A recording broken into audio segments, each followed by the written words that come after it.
Tonight on CTV News, an LSE update. What's in store for students this September? Plus, a look at life for new freshmen on campus. All this and more coming up on CTV News. I'm Kaitlyn Connolly. And I'm Elizabeth Ruiz. Thanks for watching tonight. At the start of this academic year, students were finally able to step foot in the Laurie Student Center. But with construction still in the process, I went to the LSE to get the latest on what is done and what is yet to come.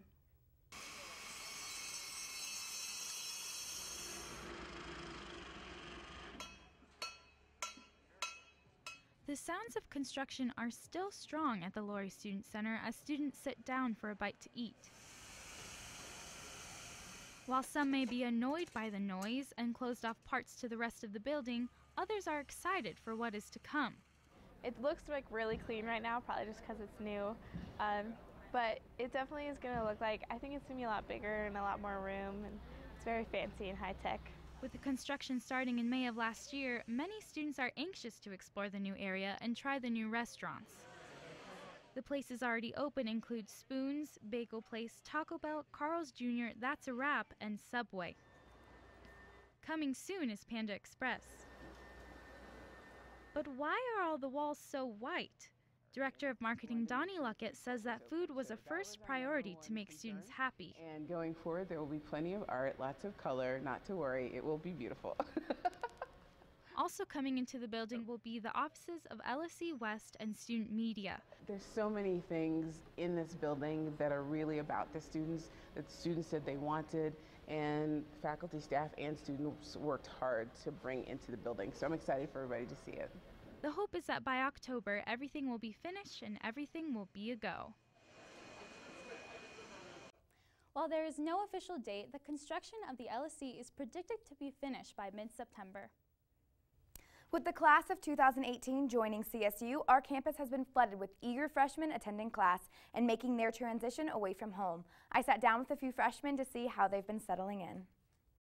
The transition between high school and college can be emotional for many students, considering the enormous amount of freedom and responsibility that is given in a short amount of time.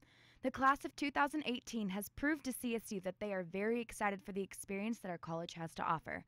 Freshman Rachel Grimace talks about her first week at CSU. It's actually been pretty seamless so far. The community here, the people in my dorm, my professors and everything have made it really smooth. So it's been a really awesome transition so far, even with the workload and all that comes with the changes in college. It's been really good. RAM Welcome leader Lauren Markham also embarks on her experience of helping the freshmen and their parents adjust to this life-changing journey. The RAM Welcome Leaders work on move-in day, which is the quintessential moment when the first-year students are coming to college. And for the most part, they seemed really excited and happy and ready to move in. The parents seemed more nervous than they did sometimes, especially when you're moving into the dorm and looking at how small it is or how big it is, and they seemed really kind of at a loss. These freshmen are already proving to be a talented and involved group of people. It's been great seeing the flood of new fresh faces hoping to make a change on our campus. If you have any hazardous items laying around your house that you need to get rid of, then you're in luck. The City of Fort Collins will hold a free hazardous waste collection for community members on Saturday, September 6th. The collection is taking place at the northwest corner of Lake Street and College Avenue on the CSU campus between 9 in the morning and 3 in the afternoon. Bring your old household batteries or maybe your unneeded clothing and automotive products. Items that will not be accepted include tires and pharmaceuticals. For a full list of acceptable and non-acceptable items, visit fcgov.com/hazwaste or call 970-416-2320. Students rejoice. Fort Collins Brewery has announced the grand opening of their new happy hour and tapas bar. The bar will open on Tuesday, September 9th from 4 in the afternoon to 8 at night. The bar will feature artwork from Fort Collins Pinot's Palette artists. The intimate and low-key coupe-decorated bar will feature a variety of handcrafted Spanish dishes and Fort Collins Brewery beers. It will be located in Fort Collins Brewery's Old Tasting Room, location on 1020 East Lincoln Avenue. The hours of operation are Monday through Saturday, 4 p.m. to 8 p.m. CSU has teamed up with Rio Grande restaurants to hold football game day watch parties. starting with Saturday night's game against Boise State. Rams at the Rio watch parties will be held at locations across the state of Colorado. The Rio Grande restaurants will be decorated in green and gold. Plus, there will be giveaways at each location, so don't forget to stop on by the Rio this weekend. CTV weather anchor Liz Prossi is here now with some weather updates for us. How is the weather looking today, Liz? Good evening, Rams. I'm meteorologist Elizabeth Ruiz for CTV. Yesterday, we saw relatively warm temperatures and set a record high of 95 degrees, which shattered the previous record of 93 degrees. But today was a different story, and that is because a cool front is moving through northern Colorado. If we look at the lows for tonight, we can see where that front is moving through. Now it's moving through and it's coming down from the north, and we're going to see temperatures tonight are going to be in the low 50s. Now, Fort Collins is currently at 47 degrees, Denver 48, Colorado Springs 52, and Pueblo is at 54. Currently, it is 61 degrees right here in Fort Collins. As you can see, we've got winds coming out of the east at 8 miles per hour. Now, these winds are going to give us a slight breeze, and with the overcast skies, we will be cooler this evening, around 54 degrees in those lower 50s. So if you're going out for a midnight show, you might want to wear more than just shorts and a tank top. Now, coming up after break, I will have what you can expect for the weekend, and we're going to take a look at the 7-day forecast. Back to you, Kaitlyn and Elizabeth. Thanks, Liz. Coming up next, the rest of weather anchor Liz Prossi's forecast. Plus, sports with Taylor Vinsek. Don't go away. The next 30 seconds can save you a lot of money. Just do your laundry in cold and stick to full loads. Auto-sleep your computers. Plug your gadgets in a power strip and switch it off when you're done. Headed out? Turn back your thermostat by 10 degrees. And drive sensibly. The more energy you save, the more money you save. Find other great tips at energysaver.gov.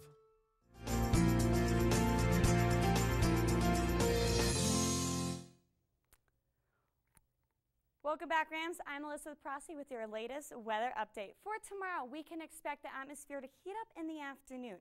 And with those winds from the southeast, the clouds will lift up and over the mountains to give us a chance of rain tomorrow afternoon. Now, looking across the state, we can see Grand Junction is going to be 88 degrees, warmer than the rest of the state. Now, in the Front Range, Vail is going to be 68.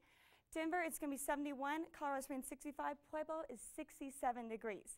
Now, looking at your Friday planner, I don't see anything happening in terms of rainfall until later in the day, once the atmosphere has had the chance to heat up and produce the moisture needed for an afternoon thunderstorm.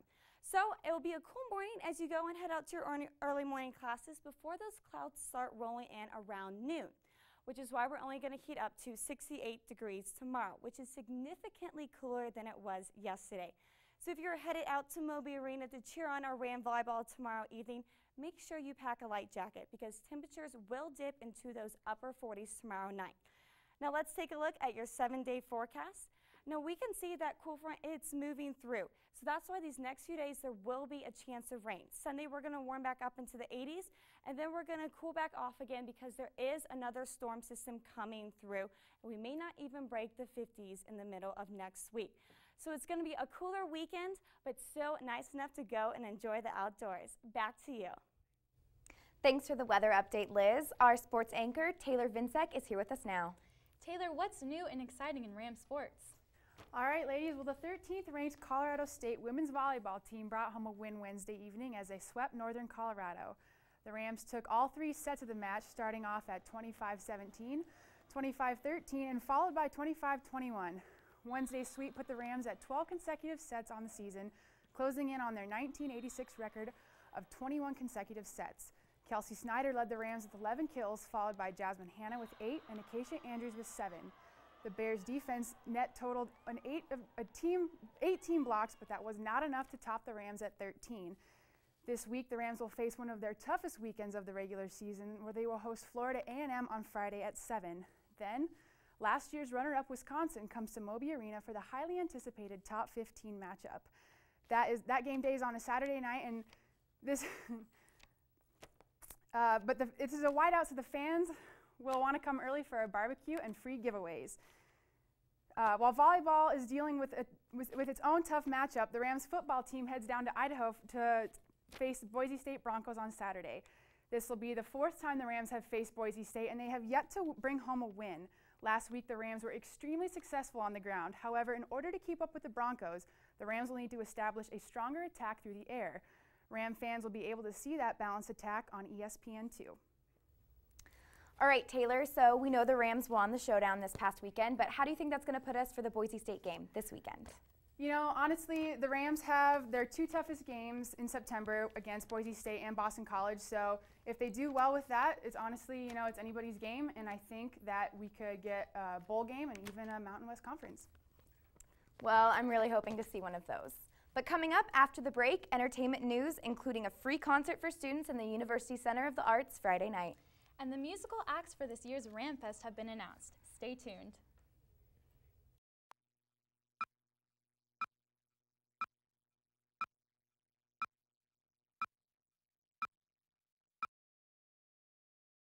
The next 30 seconds can save you a lot of money.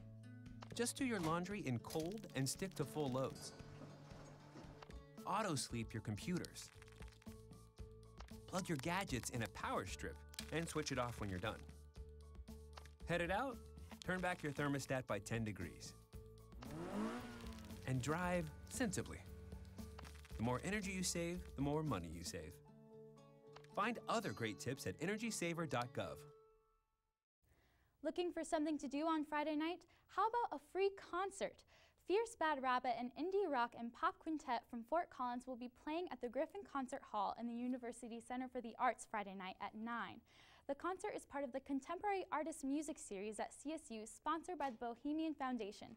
The series aims to increase support for local musicians and increase live contemporary music performances in Fort Collins. Tickets are free for CSU students and $12 for the public. Ram Events has announced the musical acts for this year's Homecoming and Family Weekend. Nico and Vinz, along with Mike Posner, will perform inside Bomi Arena during this year's RamFest concert. Musical duo Nico and Vinz' Am I Wrong video currently has more than 45 million YouTube views. The concert is scheduled for October 17th at 8 p.m. There are about 8,000 tickets going on sale, and more than half of those will be reserved for CSU students. Seated student tickets are priced at $10, while student floor tickets will be $15. Community members will be able to purchase seated tickets for $35. Floor tickets for the event go on sale September 10th, and seated tickets will go on sale September 13th. For more information, visit www.ramevents.colostate.edu. So, do you think you're going to be going to this RamFest? Yeah, I think I am. I didn't go last year because I had seen Macklemore several times, but I haven't seen Nico and Vince, and I think they're going to be really good. I really like listening to their song on the radio, and so yeah, what about you? I've heard their song Am I Wrong a few times, but I don't really know much about Nico and Vince, so I think it'd be really cool to go and see how they are. Yeah, for sure. Well, that's all the time we have for tonight. Thanks for tuning in, but the news doesn't stop here. Be sure to check out the rest of our stories at collegian.com. Also check us out on Twitter at Collegian C and Collegian Central on Facebook. Have a great weekend, Rams, and be safe and have fun.